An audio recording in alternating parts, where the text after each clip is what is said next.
Hi, this is Roro from Roro Rants. When more and more of the progressive channels that I had been listening to agreed with them and not with me, I had to come to the conclusion that I must be the one that's wrong.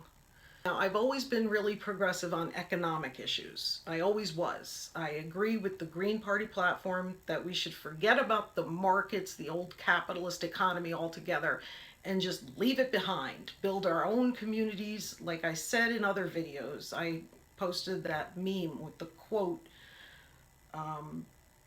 Buckminster Fuller. And to quote him, he said, "You never change things by fighting the existing reality.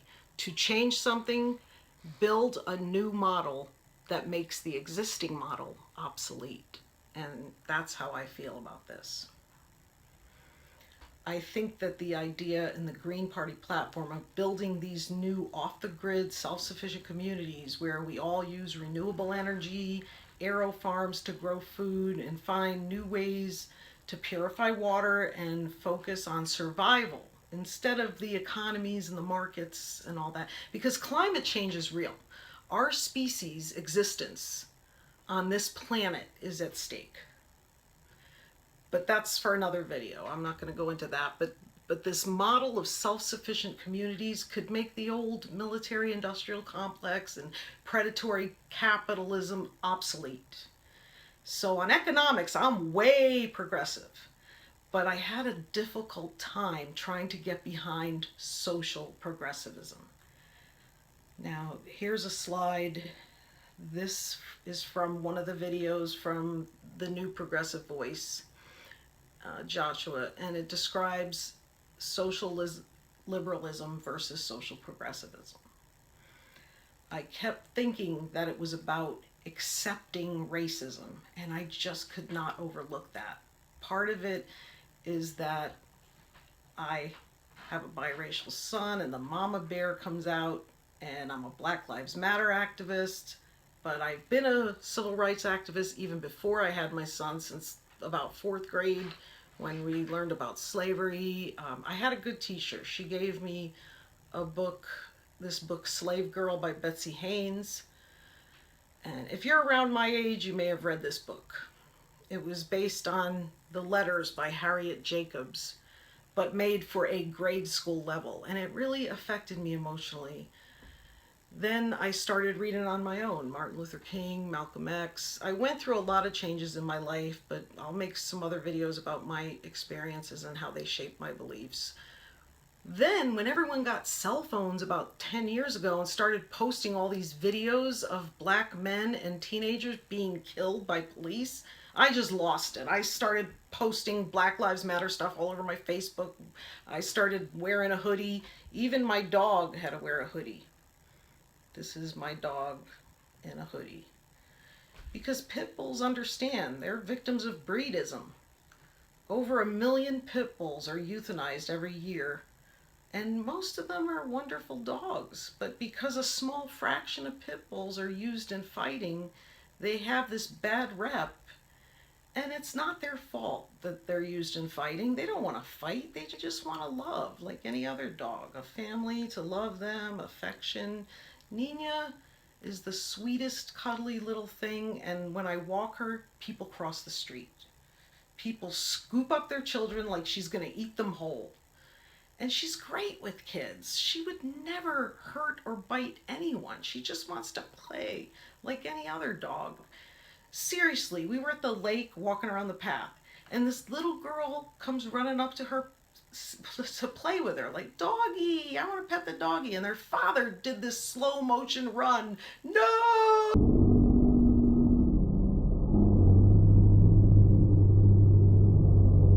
Oh, you know, scooped her up like my dog was some kind of monster. Anyway, I'm getting way off topic here. I'd love to talk about my dog, but anyway, so I was stuck. I could not move forward. I was watching this Jimmy Dore video, and I finally saw the light. I posted the link to this video below. He was playing a video of Mark Blythe, I think that's how you say it, who's a political scientist and a professor of international political economy at Brown University. And this economist predicted Brexit. He predicted Trump.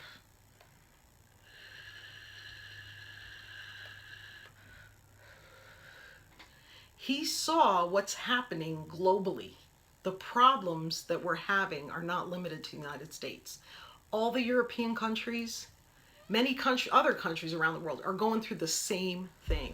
One country after another, because of globalization and because the corporations want cheap labor, and if workers rise up to fight them, the corporations just move somewhere else where the people are even more desperate and they're willing to work for even less money. And what happens? The income inequality. The rich get richer and everyone else is experiencing widespread poverty. And this is happening all over. And Jimmy Dore calls it predatory capitalism. The corporations just move from country to country, exploiting the labor. So if you watch from 737 to about 920, he talks about how neoliberalism has failed miserably. When millions of people are unhappy, angry even, this is what happens. We get Trump. Dollars. I'll stop there. So when I say that capitalism is failing worldwide, it's not hyperbole. Like, our society is failing worldwide. So we've all bought into this globalism, which is really predatory capitalism, which is a race to the bottom, which is who can I exploit next capitalism. And right now they're using a ton of prison labor right here in America. That's the wet dream of a corporation, to have prison labor. They can't organize and they work for slave wages. So if you're still wondering what the fuck is going on in the world, Trump and Brexit, huh? France is going to be right wing? What? Greece, what happened? Huh? Italy, next. And they just keep sticking their head in the sand over and over and over and over. Keep letting our banks exploit our economies. Predatory capitalism. That's what this is. He's laying it out for you. So keep pretending it's sexism. Keep pretending it's... we've always had those things.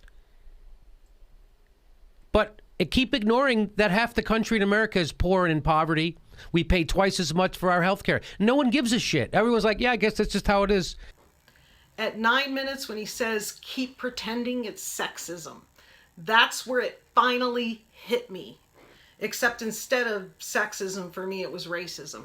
He said, keep pretending it's sexism. Keep pretending we've always had those things. But keep ignoring that half the country in America is poor and in poverty. We pay twice as much for our health care. And he goes on.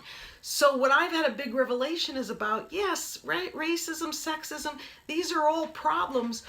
But these economic problems, the globalization, the predatory capitalism, these are bigger problems than anything else. Not the old capitalism. Now, that worked for many years with the unions and the workers' rights, with good wages that supported a middle class and on one income, and we had benefits and retirement plans. But this predatory capitalism is the monster. And this one issue can unite all of us. We need to unite all of us, all the poor people, against the two parties, because neither party is going to change it. They are both corrupt. Both parties are corrupt. Okay, it's like if your house is burning down and you go into the kids' room to get them out and they're all arguing. She slapped me. Well, he pulled my hair. Yeah, these are important issues. But right now, we don't have time to argue about that because we got to get the fuck out of this house because it's burning down and we're all going to die. Okay? Maybe when we get our new house, we'll get you some separate bedrooms and we'll make some new rules. But right now, we don't have time to talk about this. we got to get the fuck out of this house. So the house is burning down. If we sit right here in this room where we're all fighting amongst ourselves, we're just going to die and burn down the house. And even worse, what if we're the children and the arsonist who started the fire is another kid who slept over and he hates us? And he manipulated us to get into the fights because he wants us to die in the fire. And he already ran off with all our video games. And he's gone to safety, laughing at our dumbasses still fighting in the bedroom about the fight he caused and dying in the fire that he lit. So we're the children stuck in the room fighting about important things, yes, but there's a bigger threat right now. All around us, the house is burning down. And the arsonist manipulated us into the fight so that we'd be stuck in that room fighting about other things and not realizing that the whole house is burning down around us. So I got a little carried away with that. But anyway, so to get away from the analogy and back to real life, both parties are corrupt. They keep us divided into the two parties, left and right, and Democrats and Republicans. And the Democrats they've been using our hate of the racists, the deplorables, to divide us the same way that the Republicans use the hate of all those racists to divide us from them. They keep us divided. Keeping us divided, we lose. This is what happens. It's Martin Luther King's message all over again. I get it now. This is the revelation. I get it now. You know, I've said this before, Martin Luther King didn't get assassinated because he was a civil rights activist. That's not why. Martin Luther King got assassinated because he was trying to unify all the poor people. Black, white, Native American, Latino, Asian, everybody. That was the real threat that the government saw. The government wants to keep us divided. We have to resist that now. We have to come together in love and unity. I may not always agree with all of my brothers and sisters in this country, but I have to remember that you are all manipulated by the media, the same media that I've been manipulated by. We may disagree, but we're still one nation, one big family, and I don't want any of us to burn down. We need all of us together to fight this monster called predatory capitalism. I have to say, personally, I don't like the things Donald Trump stands for. He's corrupt too. And if you think he was going to save us, he's not. Just look at the things he's doing. Look at the people he's hiring. He's not going to save us. Both parties corrupt, and he's a Republican. He's appointing all Republicans. But anyway, I don't like the things he stands for, the racism, the sexism, but I'm going to try like hell not to get all spun up every time he farts or takes a shit or busts a nut, because you and I both know that every little thing he does, the liberal media is going to be right there calling him out on it, blowing it all out of proportion. We have to resist getting caught up in the reality show bullshit that is the mainstream media and the shit that they're going to try to feed us on either side. We have to focus on the big issues. We have to choose our battles.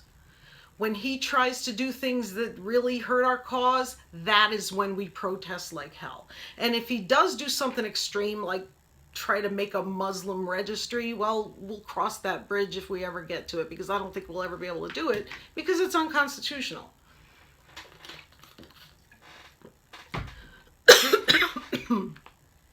We really have to focus on economics right now. Steve Grumbine from Real Progressives is right.